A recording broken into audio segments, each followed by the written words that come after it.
Bienvenue Bienvenue dans dans cette cette masterclass. masterclass. Mais on va démarrer sur la quatrième partie de ce chapitre, les rituels et les mantras du bonheur. Donc les rituels du soir sont essentiels. Rappelez-vous le dicton populaire, on l'a dit tout à l'heure, la nuit porte conseil.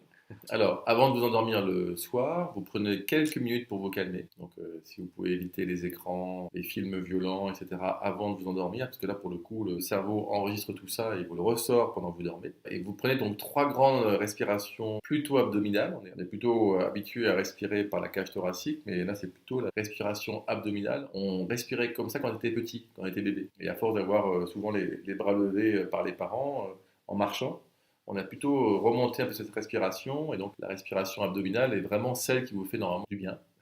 C'est celle qu'on pratique en yoga par exemple. Voilà. Et donc l'idée, vous faites ces trois grandes respirations et ayez de la gratitude pour votre journée. Et on n'est pas forcément obligé d'avoir la gratitude pour des choses très importantes. Ça peut être un sourire dans la rue, d'avoir passé une bonne journée, et vous prenez quatre ou cinq exemples que vous citez mentalement.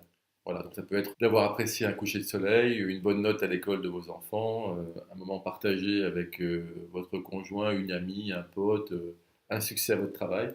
L'objectif, il est vraiment de passer le message à votre inconscient de ce qui vous a fait plaisir. Donc si vous pouvez être heureux avec des choses simples, alors ce sera simple d'être heureux. En effet, le cerveau ne fait pas la différence entre la réalité et votre imagination ou des souvenirs. Rappelez-vous, quand vous avez des fois un souvenir douloureux, c'est comme si vous le viviez encore, surtout quand il y a une émotion forte qui est liée à ça. Voilà. Une situation similaire va vous remémorer ce souvenir et l'émotion va remonter. Donc, ça montre bien que le cerveau ne fait pas la différence entre la réalité et votre imagination. Estelle aussi, voilà, pendant la masterclass, vous avez fait l'exercice du citron. On imaginait justement ce citron qu'on coupait. On commençait à saliver, ça montre bien que cette différence n'est pas faite. D'où l'importance du VACOG, donc les fameux canaux sensoriels, et le fait de revivre en fait des moments agréables nous replonge dans la situation comme si elle était réelle, et on peut vraiment ressentir de la joie et ça fait du bien. L'idéal est de pouvoir faire un ancrage en serrant le poing par exemple et en faisant remonter l'émotion en revivant une scène agréable et de l'associer à un geste comme serrer le poing par exemple.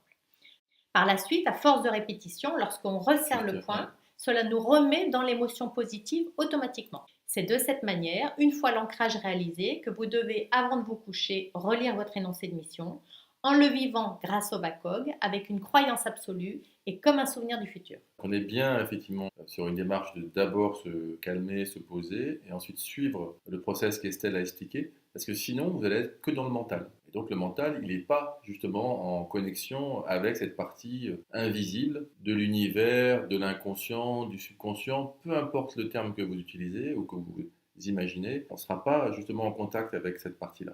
Alors, il y a une astuce qui marche super bien, parce que, encore une fois, le cerveau ne fait pas la différence entre ce qui est imaginaire ou réel.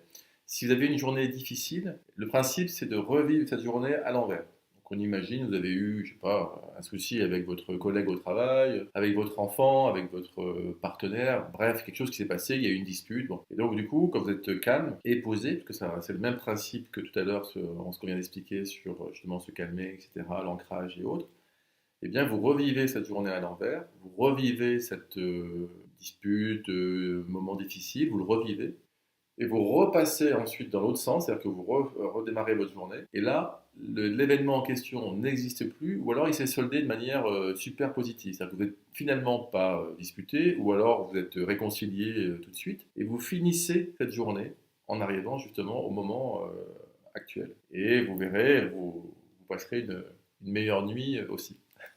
Au-delà des rituels du soir, il y a aussi le matin. Le matin, sous la douche, dites à haute voix au minimum 30 fois des affirmations positives et au temps présent qui sont en rapport avec votre énoncé de mission ou votre scénario de vie idéal. Juste la haute voix, hein, si vous sentez pas de le dire à haute voix, vous pouvez le dire dans votre tête. Et juste avant que Estelle reprenne, vous savez, on a pas mal dénigré quand même la méthode Coué. On vous promet qu'elle fonctionne. En tous les cas, ça fait partie de ces rituels et de mantras qui fonctionnent entre le soir surtout, qui est essentiel, parce que là vraiment, ça donne accès à l'inconscient. Et ensuite le matin, pour bien démarrer sa journée et avoir des phrases qui sont en correspondance avec votre énoncé de mission. Alors moi, par exemple, je dis tous les matins sous la douche, je suis en bonne santé, j'excelle dans ma vie professionnelle, je suis une mère comblée, je suis une femme comblée, je réussis tout ce que j'entreprends. Voilà, c'est des phrases positives, courtes, hein, c'est pas la peine de faire des grandes phrases, mais que vous vous répétez le matin. Et surtout, Ouais. surtout ne pas dire, par exemple, parce que c'est ce qu'on entend beaucoup avec la loi de l'attraction, etc., qui a eu un grand succès. La loi de l'attraction fonctionne. C'est pas le sujet de cette masterclass, parce qu'il y a quand même pas mal de points à apporter et de précisions. Il y a des gens qui font des super vidéos YouTube sur le sujet. Rapidement, ne dites pas sous la douche, je veux de l'argent. Pourquoi? Parce qu'en fait, la pensée racine qui est derrière ça, c'est que je n'ai pas d'argent. Et donc, plutôt que de dire ça, dites plutôt je vis confortablement grâce à mon métier, etc. Ce sera en correspondance avec ce que vous avez écrit justement précédemment dans votre scénario de vie idéal par catégorie. Et là, vous pourrez faire un lien justement.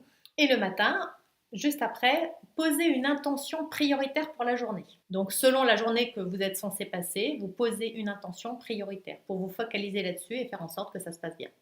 Et le soir, par rapport à cette intention prioritaire, vous faites un bilan succinct au regard de cette intention. Exactement. En fait, on a des objectifs tout le temps, sportifs, entreprises et autres. Et quelque part, nous, on s'en fixe pas. Voilà, on s'en fixe de manière un peu globale. Bon, j'aimerais faire ci, j'aimerais faire ça. Donc l'énoncé de mission, le scénario de vie idéal, là, on le voit qu'on le précise par catégorie.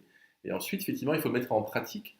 Et plutôt que le matin se dire devant la glace, oh, j'ai encore une journée de merde, C'est sûr que ça va pas bien se passer. ça va pas aider.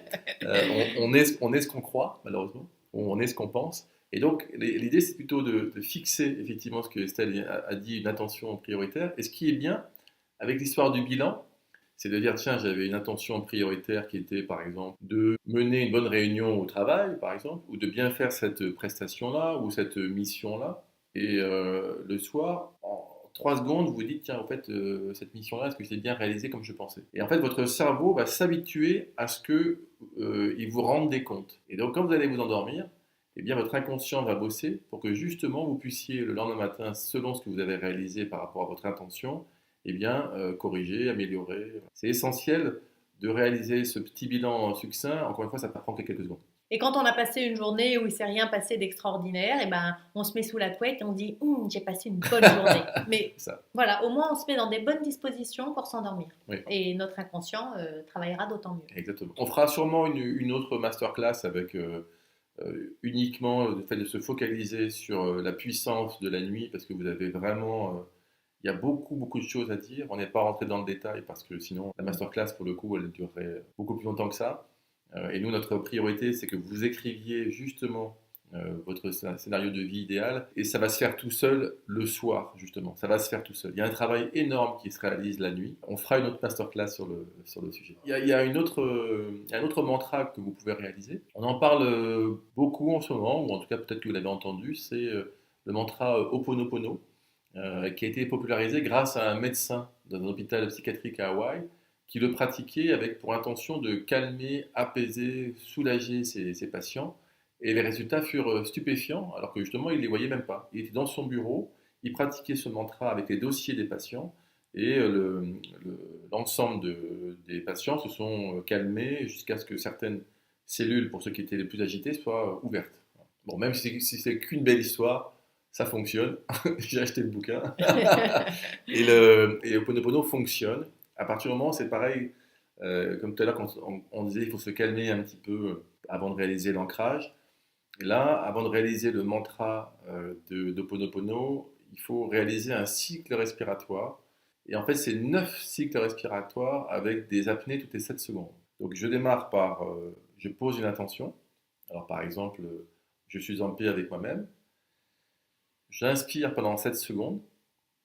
Je retiens ma respiration pendant 7 secondes. Avant d'expirer pendant 7 secondes. Et à nouveau retenir ma respiration pendant 7 secondes. Et ça, je le fais 9 fois. Voilà. Donc, je pose une intention, j'inspire pendant 7 secondes, je retiens ma respiration pendant 7 secondes, j'expire pendant 7 secondes, je retiens ma respiration pendant 7 secondes. Et ça, je le répète donc 9 fois. Bon, ceux qui sont très intéressés ou qui sont habitués à la puissance ou à la symbolique des chiffres, voilà. Le 7, le 9. Et donc, du coup, une fois qu'on est arrivé aux 9 fois, on répète l'intention. Donc, je suis en paix avec moi-même. Et ensuite, on enchaîne le fameux mantra. Et ce mantra, c'est désolé, pardon, merci, je t'aime, au minimum 30 fois. Et moi, je le fais régulièrement. On a beaucoup, tous, des moments d'attente ou autres. Il y a des fois, plutôt que de scroller avec mon téléphone, écouter de la musique, regarder les gens dans la rue, et je me fais un petit Ho'oponopono. Et ça marche très bien, surtout dans des moments un peu stressants, voilà, ou des moments, encore une fois, d'attente pour un rendez-vous ou autre. Certains vont avoir des techniques de respiration pour se calmer. Ho'oponopono fonctionne bien. On peut aussi utiliser Ho'oponopono quand on fait une méditation. Ouais. Vous êtes dans un moment calme, comme ça vous pouvez vous poser votre intention, vous faites vos cycles de respiration, ça fait un style de méditation. Exactement. Avant d'enchaîner justement sur d'autres réflexes pour prendre soin de vous, notre idée c'est que justement vous puissiez tenter différentes méthodes pour après sentir celle qui vous correspond le mieux. En tous les cas, les rituels du soir sont essentiels avec la méthode qu'Estelle vous a apprise, notamment avec l'ancrage, le VACOG. La nuit, ne vous inquiétez pas, ça va se passer sans vous. La partie inconsciente est tellement énorme entre la respiration, le battement du cœur, la digestion, enfin tout ce qui se fait sans que vous le fassiez de manière consciente, et heureusement, parce que sinon, Ouais, sinon ça voilà, sera un sacré bazar. il faut que du cœur. Donc c'est à vous, quelque part, sur les autres techniques. Vous pouvez dire, ah oui, mais si je dois faire les rituels du soir, du matin, Du Ho'oponopono, yoga, de la méditation, non mais voilà, vous choisissez ce dans quoi voilà, vous vous sentez le mieux. c'est ça. Nous, l'idée, c'est que une fois que vous avez testé tout ça, ça va peut-être vous aider à affiner votre énoncé de mission, votre scénario de vie idéal, le compléter. C'est vrai que avec Estelle, il y a sur certains sujets qu'on travaille, on le fait après un yoga, par exemple. On est de manière plus détendue pour justement aller réaffiner un dossier sur lequel on travaille, un projet. C'est vrai. Alors, 3 réflexes pour prendre soin de vous. On vous retrouve très vite, merci. Merci.